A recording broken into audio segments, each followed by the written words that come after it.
ऐसा ऐसा बिल्कुल भी नहीं होना चाहिए। ये वचन, ये कोई पोयम नहीं है जिसको हम लोग याद कर लें।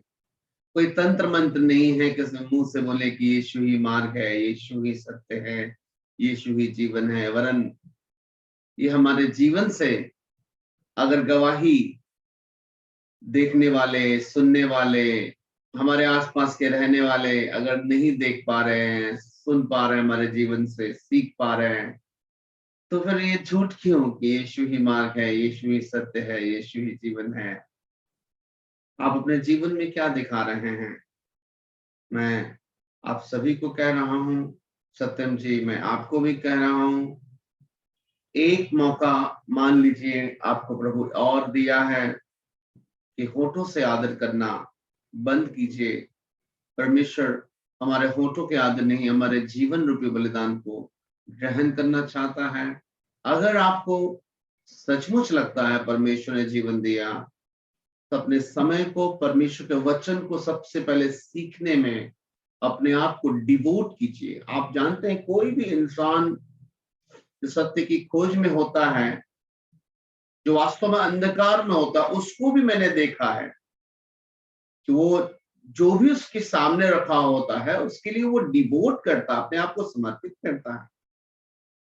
और आप अगर सचमुच कहते हैं और आपके जीवन का ये वास्तविक रूप से अगर सच है कि आपको सत्य मिल गया है, आपको जीवन मिल गया है, then where is your devotion?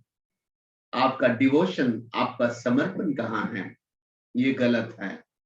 आपके समान बहुत ही खराब स्थिति से मैं भी निकला। आज से कई साल पहले मैं भी किडनी फेलियर से मैं मर रहा था, लेकिन जब मुझे एक बार फिर से पता चला कि मेरा डिवोशन, मेरा समर्पण यीशु मसीह के प्रति होना था, जो मैंने कभी नहीं किया। भले ही मैंने सीखा और दुनिया को सिखाया कि यीशु ही मार्ग है, यीशु ही सत्य है, यीशु ही जीवन है, लेकिन मैं ना तो सत्य मार्ग पे चला, ना उसकी सत्यता को अपने जीवन में ग्रहण किया, ना ही मेरे में वो जीवन था। तो मेरे प्यारे भाई, मैं आप सबको भी इस बात के लिए उत्साहित करना चाहता हूँ, ये आराधना जो जूम मीटिंग की हम लोग कर रहे हैं, ये हमेशा नहीं रहेगी, क्योंकि पवित्र शास्त्र बाइबल बताती है कि एक दिन अचानक से रैप्चर होगा और कोई नहीं जानता है कि वो घटना कब होगी, लेकिन होगी, ये निश्चय है, बाइबल बताती है। और रैप्चर का मतलब है उठा लिया जाना। और बाइबल, परमेश्वर का वचन ऐसा बताता है कि यीशु मसीह अपने आज्ञा मानने वाले लोगों को, जो उनकी आज्ञाओं पर, उनकी इच्छाओं पर चलते हैं, एक दिन उनको पृथ्वी से उठा लेगा। और ना केवल वो जो यीशु मसीह की आज्ञा मानते हुए जिंदा हैं, वरन वो भी जो यीशु मसीह की आज्ञा मानते हुए सो गए हैं, कब्रों में हैं, वो और जो जिंदा हैं, लिखा है वचन में, दोनों को उठा लेगा। और इस पृथ्वी से कलीसिया, प्रभु के लोग स्वर्ग चले जाएंगे और इस पृथ्वी पर 7 साल का महाक्लेश का इस पृथ्वी पर आरंभ होगा। और वो बहुत ही पीड़ा, बहुत ही दुख का वो पल होगा मेरे प्यारे भाई बहन। और उसके बाद बहुत कुछ है। तो बाइबल बताती है कि जो लोग उठा लिए गए थे प्रभु यीशु मसीह के पास स्वर्ग में, 7 सालों के बाद दोबारा इस पृथ्वी पर आएंगे और यीशु मसीह इस पृथ्वी पर सारे जगत का राजा होगा। और जो लोग यीशु मसीह के साथ उठा लिए गए हैं, वही लोग यीशु मसीह के राज्य में मंत्री और बड़े बड़े पद वाले लोग होंगे। और 1000 वर्ष का इस पृथ्वी पर राज्य को प्रभु यीशु मसीह स्थापित करेगा। और उसके 1000 वर्ष के खत्म होने के बाद जितने लोगों ने यीशु मसीह को अपना प्रभु करके ग्रहण नहीं किया, उनकी आज्ञाओं को नहीं माना, विरोध किया, उनके बलिदानों को यीशु मसीह ने जो क्रूस पे किया था उसको तुच्छ जाना अपने जीवन में, वो सारे लोग वो हमेशा के लिए, अनंत काल के लिए नरक में, और साथ ही साथ शैतान को, जो इस संसार को भरमाता रहा आरंभ से, सब अनंत काल के नरक में डाल दिए जाएंगे, जहां परमेश्वर का वचन बताता है, जहां से रोना और दांत पीसना, दुख, तकलीफ और भयानक दुख का वो डंजन होगा, वहां से कोई इंसान वापस नहीं आ पाएगा। लेकिन प्रभु यीशु मसीह ने हम सभी को मौका दिया कि हम लोग अपने जीवन को ना केवल यीशु ही मार्ग है, यीशु ही सत्य है और यीशु ही जीवन ही ना बोले, वरन उसको अपने जीवन में वास्तविकता के साथ, सच्चाई के साथ उस पर चले। इस बात को हमेशा हम लोग ध्यान रखेंगे मेरे प्यारे भाई बहन।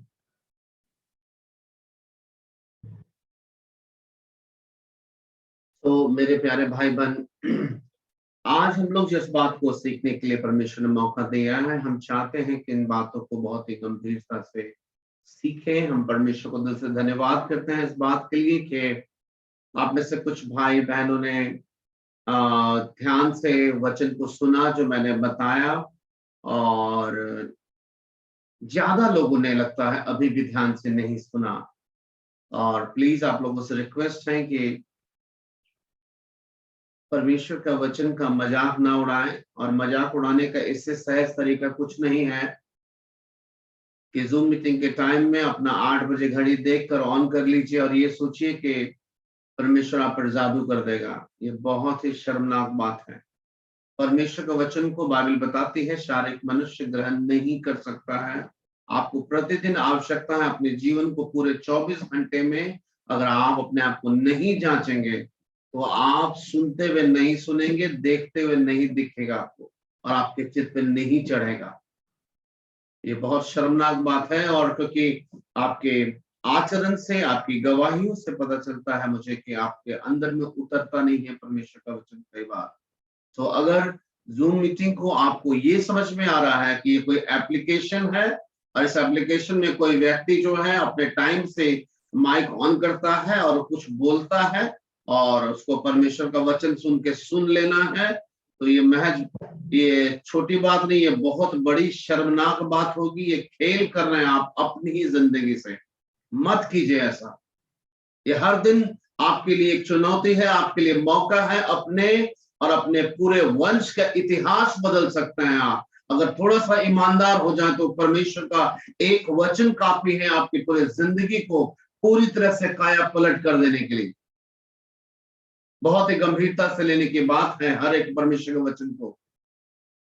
मैंने कुलूसियों से जो बात को सिखाया वो बहुत ही इंपॉर्टेंट बात है। मैंने आप लोगों से कहा कि बाइबल बताती है कि यीशु मसीह ने न केवल हमारे अपराधों को, वरन प्रधानता और अधिकारों को अपने ऊपर से उतार दिया। और प्रधानता और अधिकार कौन है? ये वही लोग हैं जिसको इविल स्पिरिट, शैतानी शक्तियां बोलते हैं। और बाइबल बताती है कि प्रधानता और अधिकार भी यीशु मसीह के शरीर पर चढ़ गए थे। शैतानी के उनकी शक्तियां उनके ऊपर इसलिए आ गई थी कि हमारे गुनाह उनके ऊपर थे। लेकिन जब यीशु मसीह ने कीलों से जड़कर हमारे अपराधों को मिटाया, तो उन प्रधानता और अधिकारों को भी अपने ऊपर से उतार कर उनका खुल्लम खुल्ला तमाशा बनाया। और जब हम यीशु मसीह को अपना प्रभु करके ग्रहण करते हैं तो हमारा पुराना मनुष्यत्व भी यीशु मसीह के साथ क्रूस पर होता है, पुराना मनुष्यत्व। और वो मनुष्यत्व के जो पाप किया है उसकी मृत्यु होती है, और यीशु के लहू के कारण वो पुराना मनुष्यत्व का जो है खात्मा होता है और वो नाश हो जाता है। और उसके जिंदगी से शैतानी शक्तियों का भी पूरी तरह से उतारा जाना वो पूरा होता है, क्योंकि यीशु मसीह को जय की आवश्यकता नहीं थी। यीशु मसीह अनंत काल के जयवंत ईश्वर हैं। लेकिन ये हमारी और आपकी जय है, इसको हमेशा गंभीरता से लें आप लोग। ये बहुत ही इंपॉर्टेंट बात है। और साथ ही साथ आप जितने दिन भी आप जूम मीटिंग में अभी तक ग्रहण किए, सीखे वचन को, ये सारी बातें मिलके आप जो कुछ भी सीख रहे हैं, आपको मैं तरीका बताता हूं जांचने का कि आप आगे बढ़ रहे हैं कि नहीं।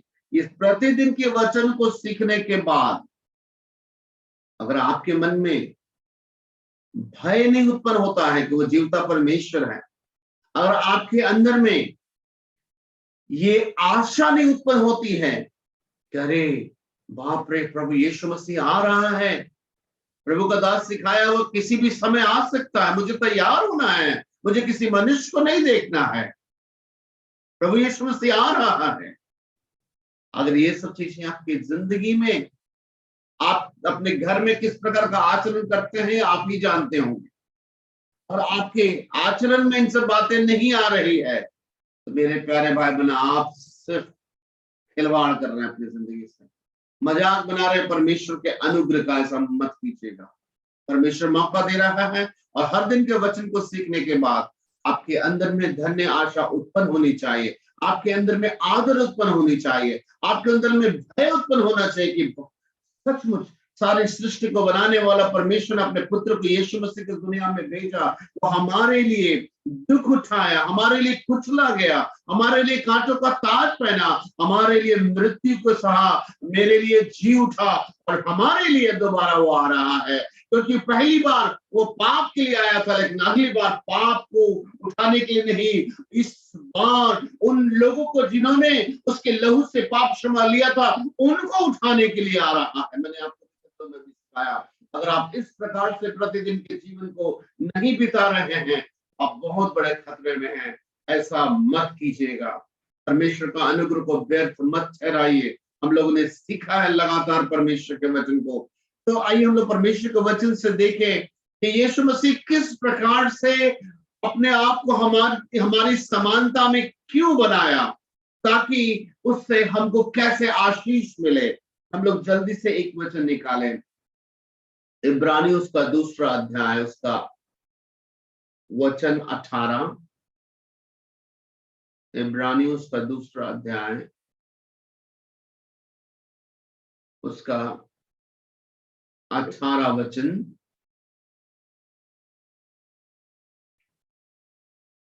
यहां पर ऐसा लिखा है, इब्रानी 2 उसका 18, इसको ध्यान से देखें।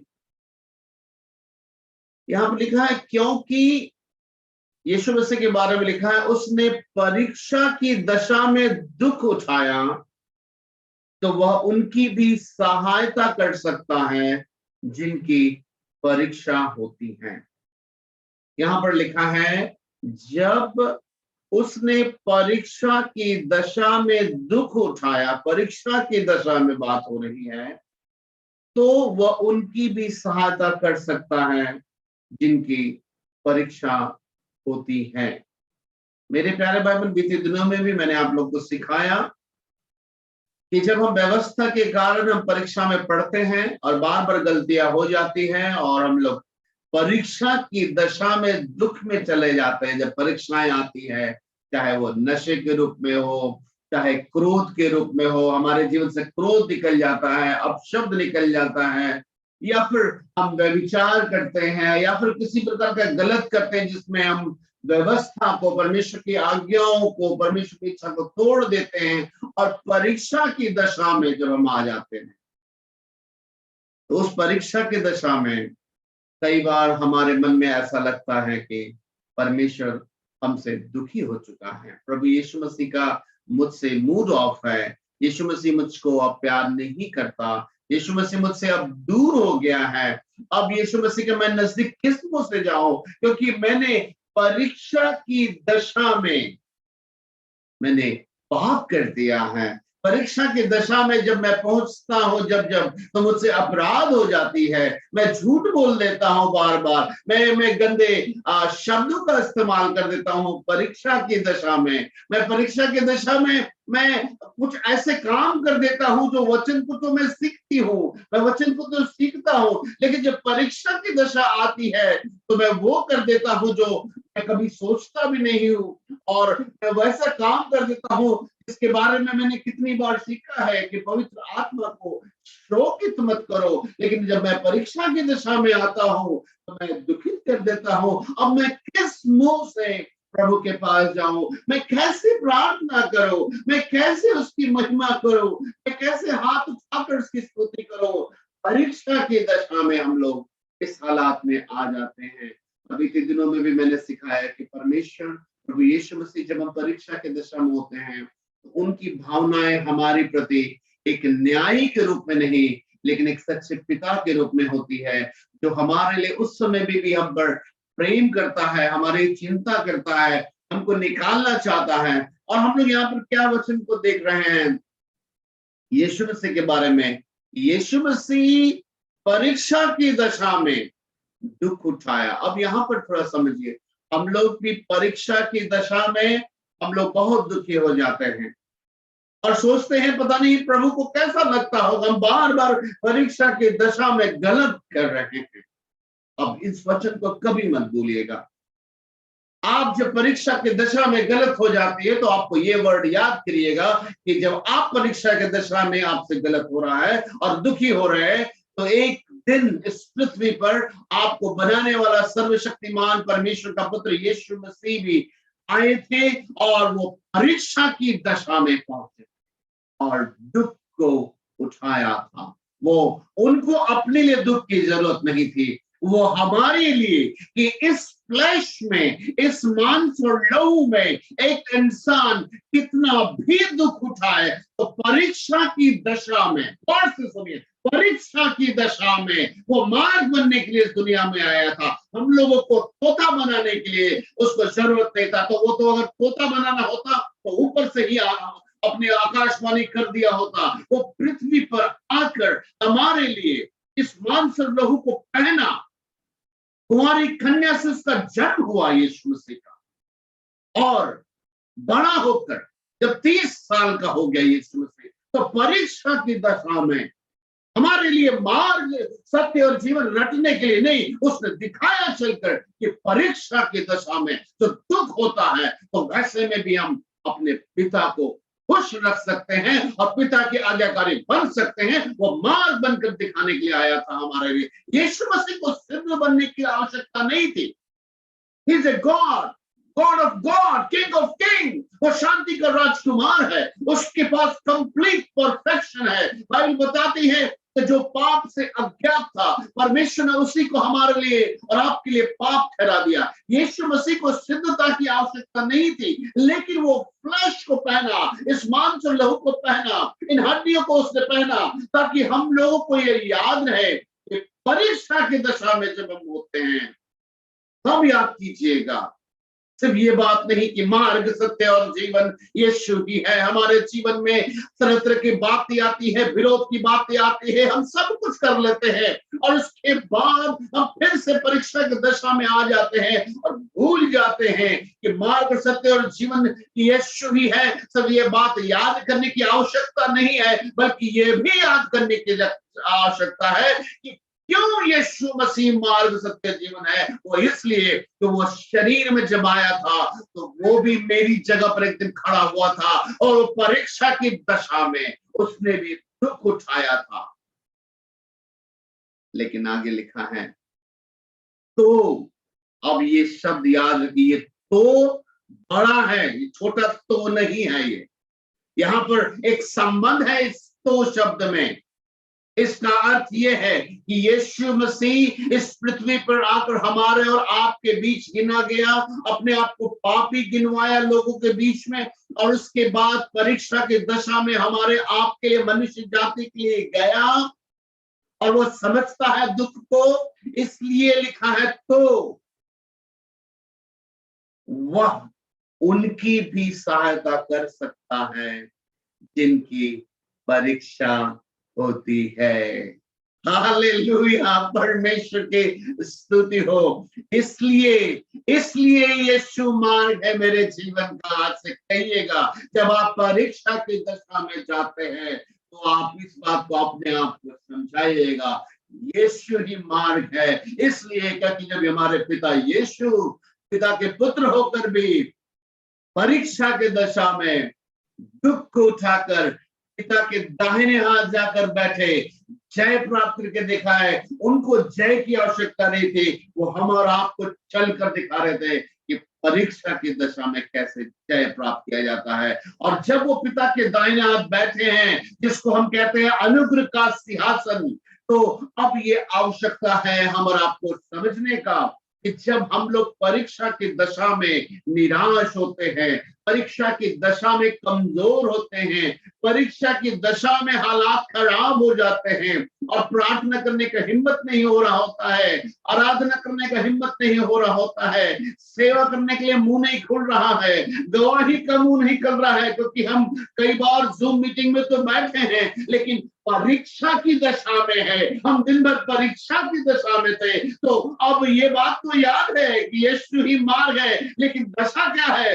परीक्षा की है। क्योंकि परीक्षा की दशा में आ गए हैं, तब यीशु ही मार्ग है, यीशु ही सत्य है और यीशु ही जीवन है। अब वो नहीं दिख रहा है, अब तो मुंह लटका हुआ है, अंदर से आवाज गवाही नहीं निकल रही है, अब पहले वाला आनंद नहीं है। यीशु ही मार्ग है, यीशु ही सत्य है, यीशु ही जीवन है। याद तो है, लेकिन दिक्कत यहाँ पर दूसरी है कि ये परीक्षा की दशा में बैठी है, ये परीक्षा की दशा में आ गया है। तो इस बात को याद रखना कि वह भी परीक्षा के दशा में जब यीशु मसीह ने दुख उठाया तो उनकी भी सहायता कर सकता है जिनकी परीक्षा होती है। तो इसका मतलब है एक मसीही जब वो परीक्षा की दशा में है तो उसको तुरंत याद होना चाहिए कि मेरा पिता यीशु मसीह भी परीक्षा की दशा में दुख उठाया। और हम आप जानते हैं कि आप और हमको जब हम लोग दुख में होते हैं,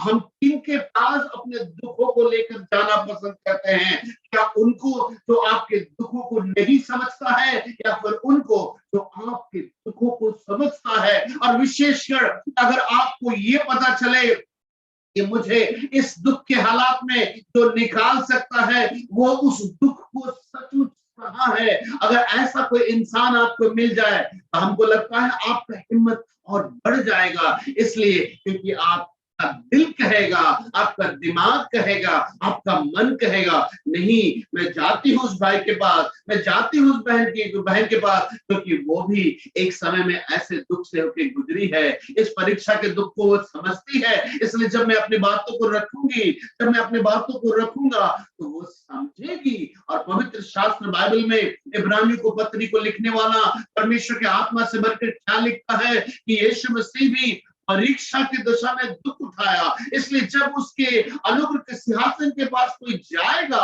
हेल्प के लिए, सहायता के लिए, तो चूंकि यीशु मसीह भी परीक्षा की दशा में दुख उठाया था तो उनकी भी सहायता कर सकता है जिनकी परीक्षा होती है। हालेलुया, परमेश्वर की स्तुति हो। मेरे प्यारे भाई बहन, अगर मेरे साथ आप लोग जल्दी से एक और वचन को निकालें, इब्रानियों उसका 4 अध्याय उसका 15 और 16, सॉरी 14 से लेकर 16 तक। इब्रानी 4 अध्याय उसका 14 से लेकर 16 तक देखेंगे।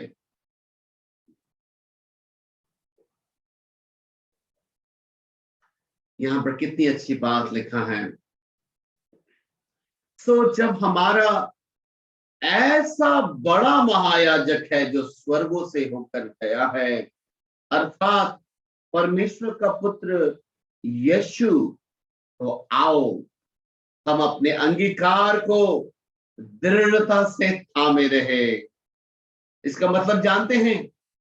इसका मतलब ये है कि जब आपको पता चले कि हमारे घर में बहुत बड़ी समस्या है, और वैसे समय में जब आप अपने समस्याओं के निदान के लिए किसी ऑफिस की ओर बढ़ रहे हैं, और जब ऑफिस के लिए बढ़ रहे हैं सोच के कि पता नहीं वो कैसा ऑफिस का कर्मचारी होगा, पता नहीं मेरी बात को समझेगा नहीं समझेगा, अचानक से रास्ते में ही आपको कोई बताता है, अरे सुनो ना, इस बार पदाधिकारी बदल गया है, इस बार कर्मचारी बदल गया है, इस बार ऑफिस में ऐसा इंसान बैठा है जिसको आप जानते थे, आप वैसा इंसान बैठा है जो आपके दुखों वाली परिस्थिति को खुद अपने जिंदगी में झेल चुका है, और वो एक ऐसा इंसान है जो दूसरों के दुखों को समझता है। जब आपको रास्ते में ये न्यूज मिलती है तो आपका हृदय आनंदित हो जाता है, आपका हृदय कहता है कि अब तो बहुत अच्छा है, अब तो आज तो पक्का जाना जरूरी है, क्योंकि आज एक ऐसा कर्मचारी बैठा है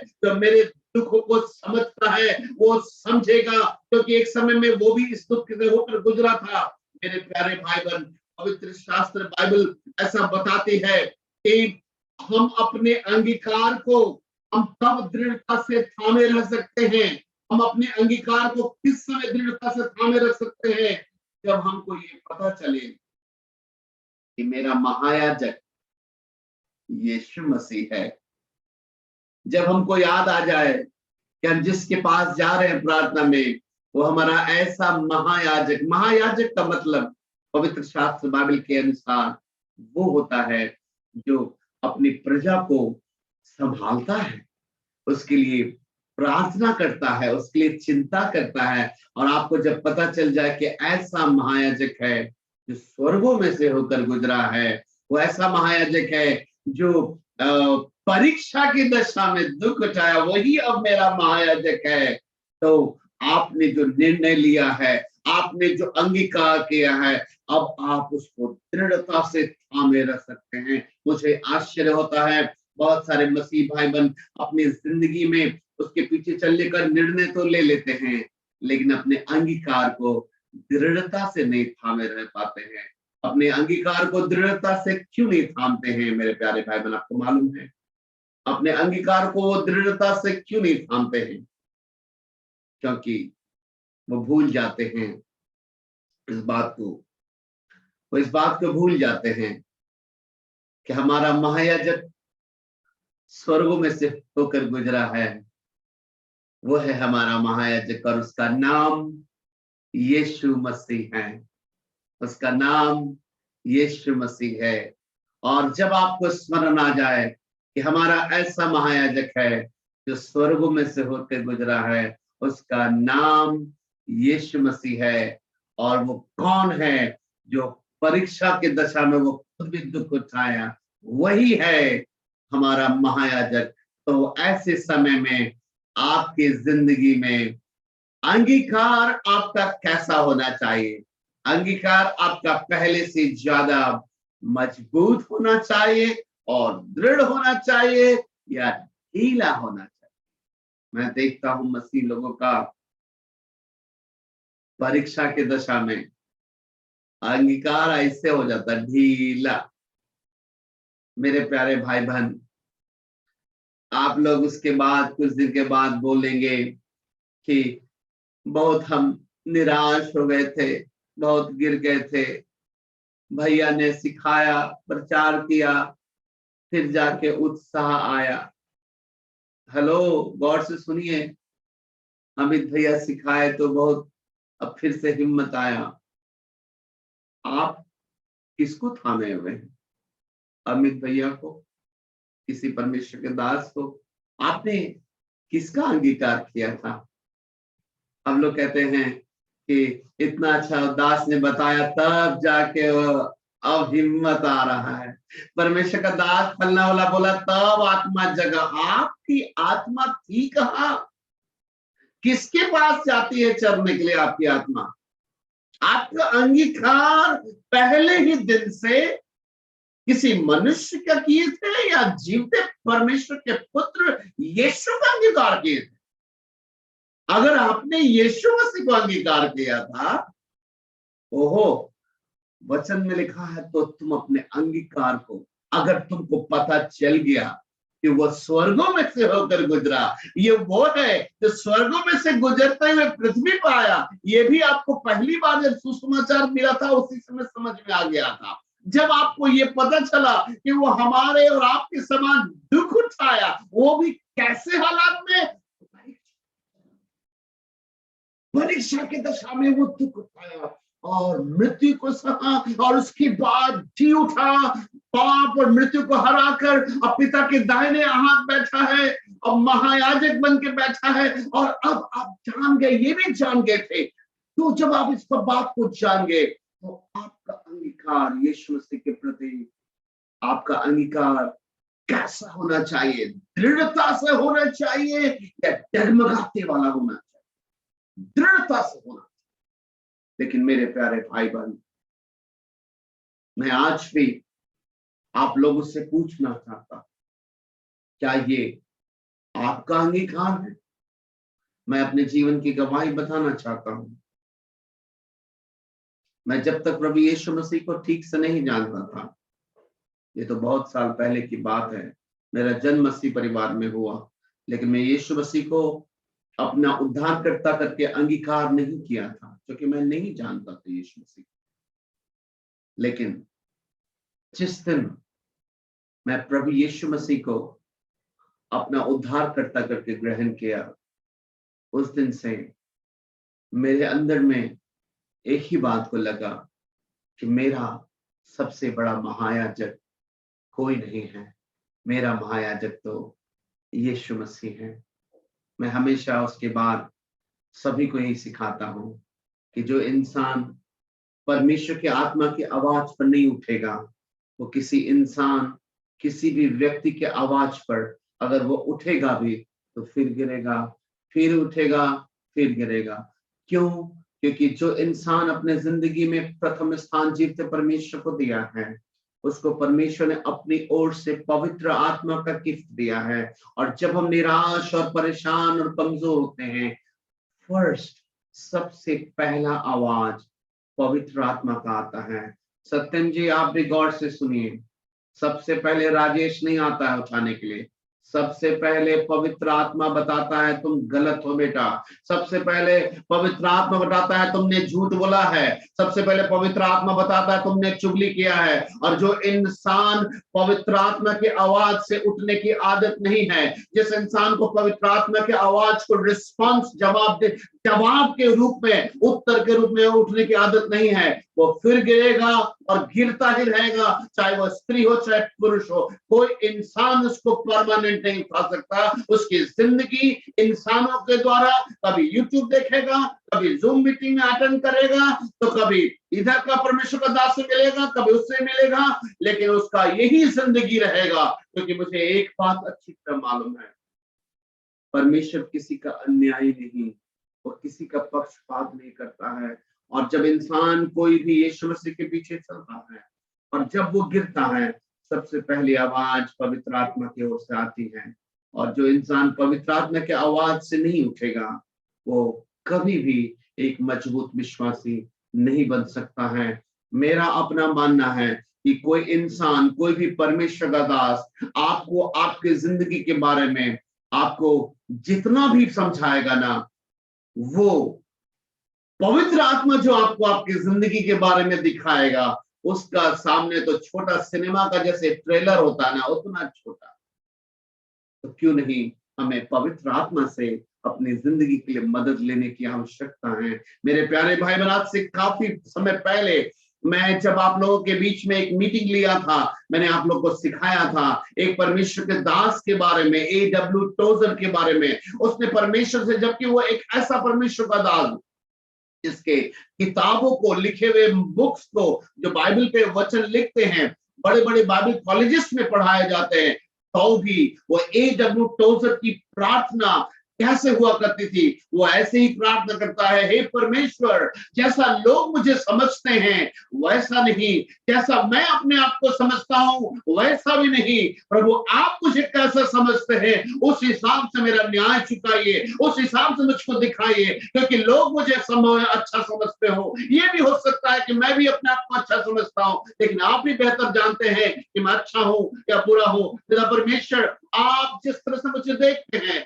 उसी दिन से हर दिन मुझे चलना सिखाइए, ताकि मैं मनुष्य को भाने वाला नहीं, मैं आपको भाने वाला बन सकूं। और ये कोई इंसान नहीं कर सकता मेरे प्यारे भाई बहन, ये केवल एक ही है जो स्वर्ग और पृथ्वी में से होकर गुजरा, जिसका नाम यीशु है। वही यीशु मसीह है जिसने कहा मैं तुमको अनाथ नहीं छोड़ूंगा, मैं अपना सहायक तुमको भेजूंगा।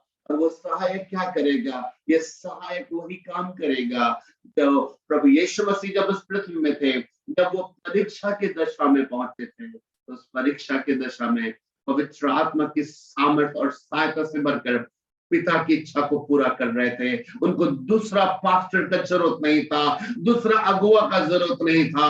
वो डायरेक्ट पवित्र आत्मा की सहायता से पिता की बातों को समझ पाते थे। एक दिन की बात है जब चेले यीशु मसीह के लिए खाना लाने के लिए गए और यीशु मसीह ने कहा मेरा भोजन हो गया, तो चेले चौंक गए। ये पूछने लगे क्या आपके लिए कोई भोजन लेके आया था क्या? आप कैसे भोजन कर लिया अकेले? आपके लिए तो हम लोग भोजन तलाश करने गए थे।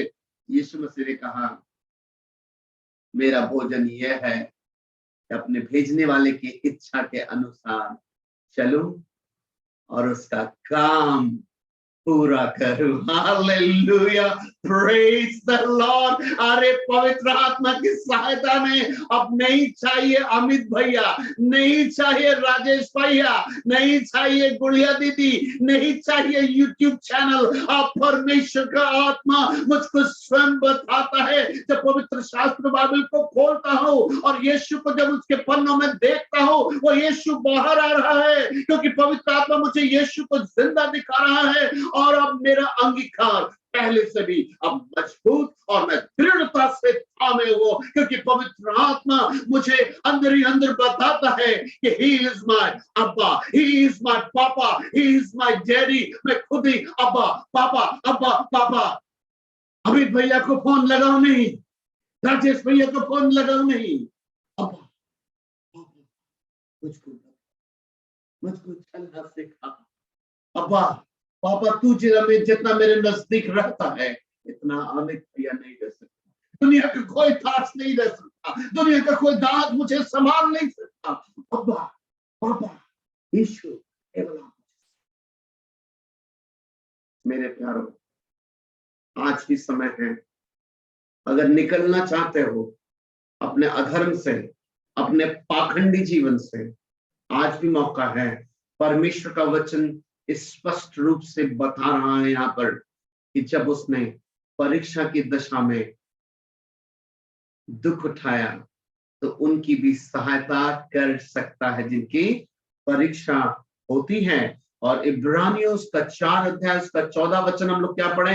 अब वो कौन है? वो पापा हमारा महायाजक है, और वो कहां से आया था? स्वर्गों में से होकर आया। उसका नाम क्या है? उसका नाम यीशु मसीह है। और अपने विश्वास को अब अपने आप में अपने विश्वास को कैसे पकड़ना है? दृढ़ता से थामे रहो अपने विश्वास को। क्यों? क्योंकि आपने किसी ऐसे नाम के पीछे अपने विश्वास को नहीं थाम दिया है जिसका कोई बैकग्राउंड ही नहीं है। संसार में लोगों ने किसी को भी अपना ईश्वर बना लिया जिसका कोई बैकग्राउंड ही नहीं है, जिसके पीछे सिर्फ स्टोरी है, कोई हकीकत नहीं है। यहाँ पर बैकग्राउंड भी तो है, वो स्वर्गों में से होकर आया है। इसका बाइबल प्रूफ बताती है स्वर्ग में से आया है। इस बात को सत्य कैसे मान सकते हैं? बहुत आसान है। यीशु मसीह जब पृथ्वी में आए थे, पृथ्वी में उन्होंने हर प्रकार के आश्चर्य कर्म के द्वारा अपने आप को साबित किया, अपनी डिविनिटी को, अपने ईश्वरीय गुण को साबित किया। उसने दुख उठाने से पहले,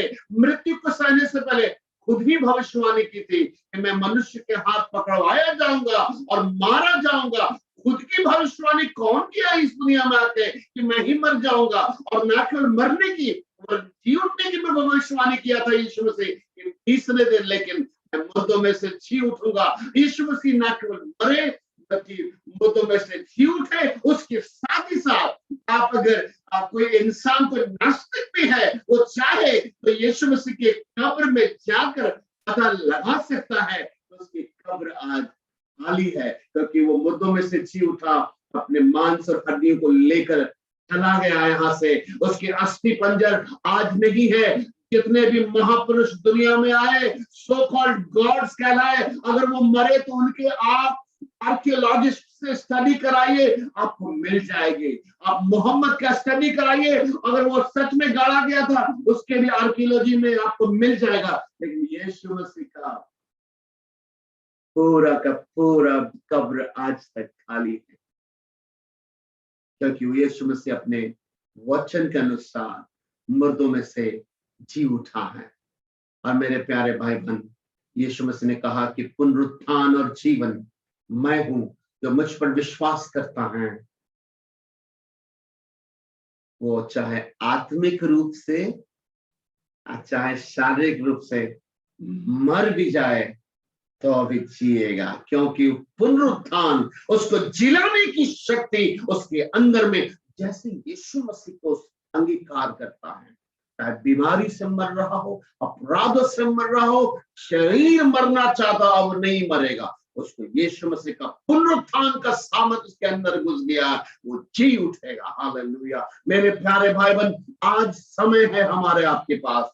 क्या हम चाहते हैं अपनी अशुद्धताओं से, अपनी ढिठाई से, अपनी गंदी आदतों से, अपने गलत तौर तरीकों से जी उठना चाहते हैं? अपने अंगीकार को दृढ़ता से थामे रहें। हम लोग इब्रानी 2 का हम लोग 18 पढ़े कि यीशु मसीह ने कैसा जीवन जिया। यीशु मसीह ने परीक्षा की दशा में क्यों दुख उठाया?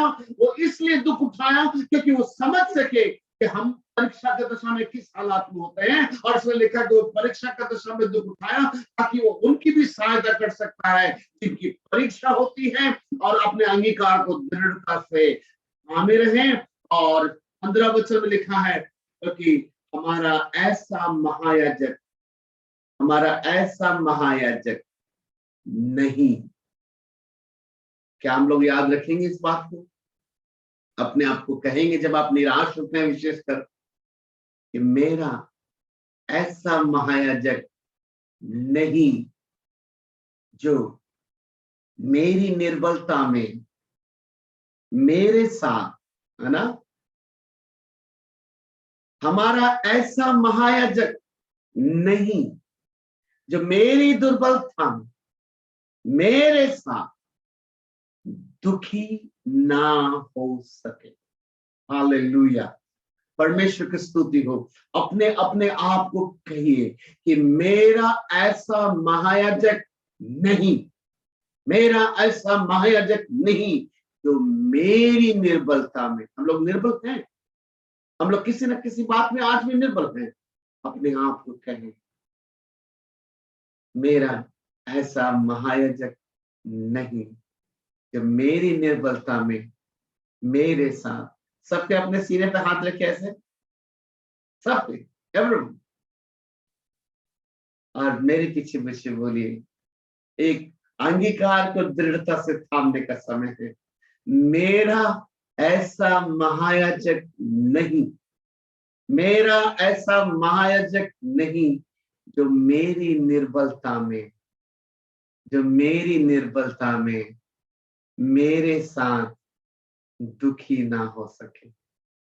मेरा ऐसा महायाजक नहीं जो मेरी निर्बलता में, मेरी बीमारी में, मेरी निराशा में, मेरी कमजोरी में, मेरे अकेलेपन में, मेरी तन्हाइयों में, मेरी समस्याओं में, मेरे आंसुओं में, मेरी बीमारी में, मेरे अंधकार वाली तराइयों वाली रास्तों में मेरे साथ मेरे साथ मेरे साथ मेरे साथ दुखी ना हो। मेरा ऐसा प्रभु नहीं, मेरा ऐसा महायाजक नहीं तो मेरे साथ दुखी ना हो सके, वरन सब बातों में, वरन सब बातों में, वरन सब बातों में मेरे ही समान, मेरे ही नाई वो भी परखा गया है,